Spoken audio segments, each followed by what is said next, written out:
Kelahiran Gerakan Pemuda Ansor diwarnai oleh semangat perjuangan, nasionalisme, pembebasan, dan epos kepahlawanan.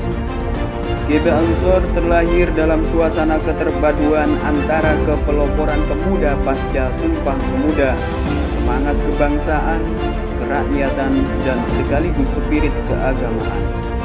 Karenanya, kisah Laskar Hizbullah, Barisan Kepanduan Ansor, dan Banser sebagai bentuk perjuangan Ansor nyaris melegenda, terutama saat perjuangan fisik melawan penjajahan dan penumpasan G30 SPKI. Peran Ansor sangat menonjol. Ansor dilahirkan dari rahim Nahdlatul Ulama, dari situasi konflik internal dan tuntunan kebutuhan alamiah. Berawal dari perbedaan antara tokoh tradisional dan tokoh modernis yang muncul di tubuh Nahdlatul Wathon, organisasi keagamaan yang bergerak di bidang pendidikan Islam, pembinaan mubaligh, dan pembinaan kader, Kiai Haji Abdul Wahab Hasbullah, tokoh tradisional, dan Kiai Haji Mas Mansur yang berhaluan modernis, akhirnya menempuh arus gerakan yang berbeda justru saat tengah tumbuhnya semangat untuk mendirikan organisasi kepemudaan Islam.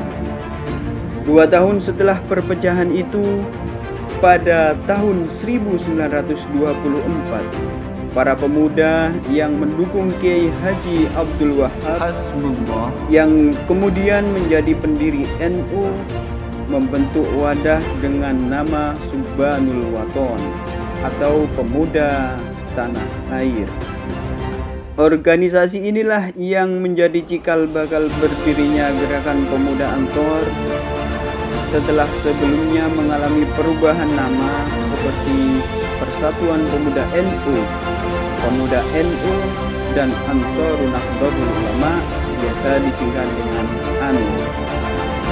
Nama Ansor ini merupakan saran Kiai Haji Abdul Wahab, ulama besar sekaligus guru besar kaum muda saat itu, yang diambil dari nama kehormatan yang diberikan Nabi Muhammad SAW kepada penduduk Madinah yang telah berjasa dalam perjuangan membela dan menegakkan agama Allah.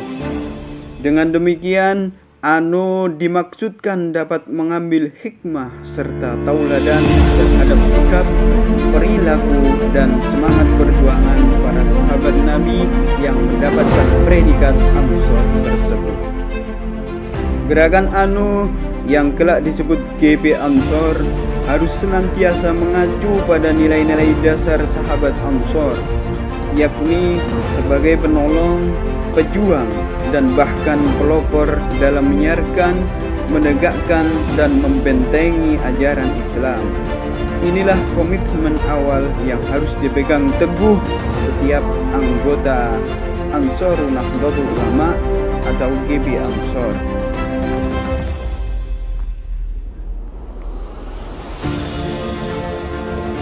Meski ANU dinyatakan sebagai bagian dari NU, secara formal organisatoris belum tercantum dalam struktur organisasi NU.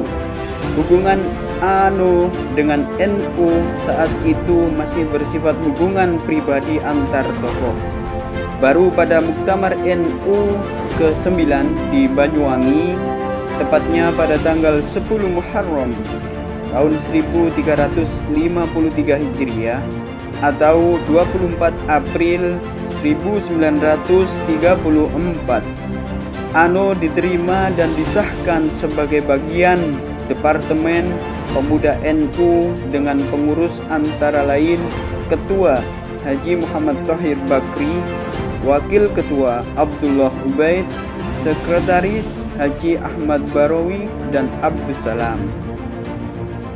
Dalam perkembangannya, secara diam-diam khususnya ANU Cabang Malang mengembangkan organisasi gerakan kepanduan yang disebut BANU, Barisan Ansor Nahdlatul Ulama, yang kelak disebut Banser.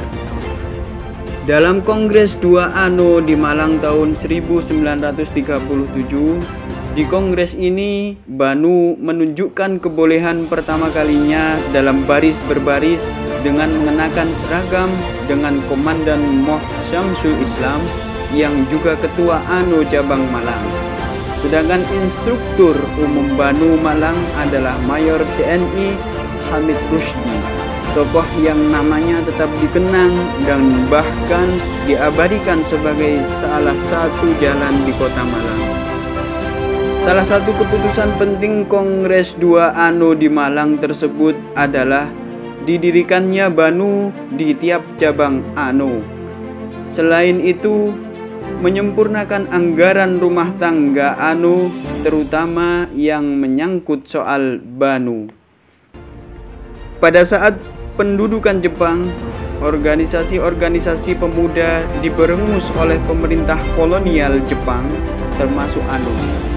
Setelah revolusi fisik tahun 1945 sampai 1949 usai, tokoh ANO Surabaya, Moh Hussaini Tiwai, mengemukakan ide untuk mengaktifkan kembali ANO. Ide ini mendapat sambutan positif dari Kiai Haji Wahid Hasyim, Menteri Agama RIS kala itu. Maka pada tanggal 14 Desember 1949 lahir kesepakatan membangun kembali ANO dengan nama baru Gerakan Pemuda Ansor, disingkat Pemuda Ansor. Kini lebih populer disingkat GP Ansor.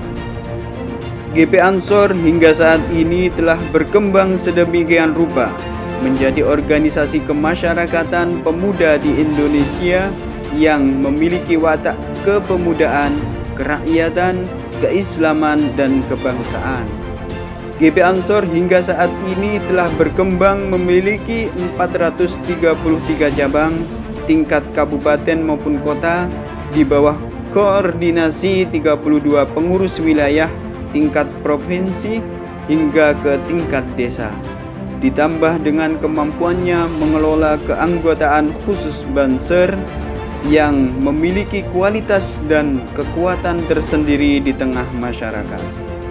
Di sepanjang sejarah perjalanan bangsa, dengan kemampuan dan kekuatan tersebut, GP Ansor memiliki peran strategis dan signifikan dalam perkembangan masyarakat Indonesia.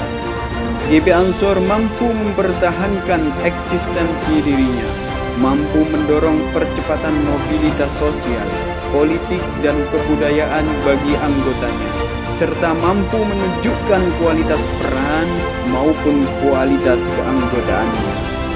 GP Ansor tetap eksis dalam setiap episode sejarah perjalanan bangsa dan tetap menempati posisi dan peran yang strategis dalam setiap pergantian kepemimpinan nasional.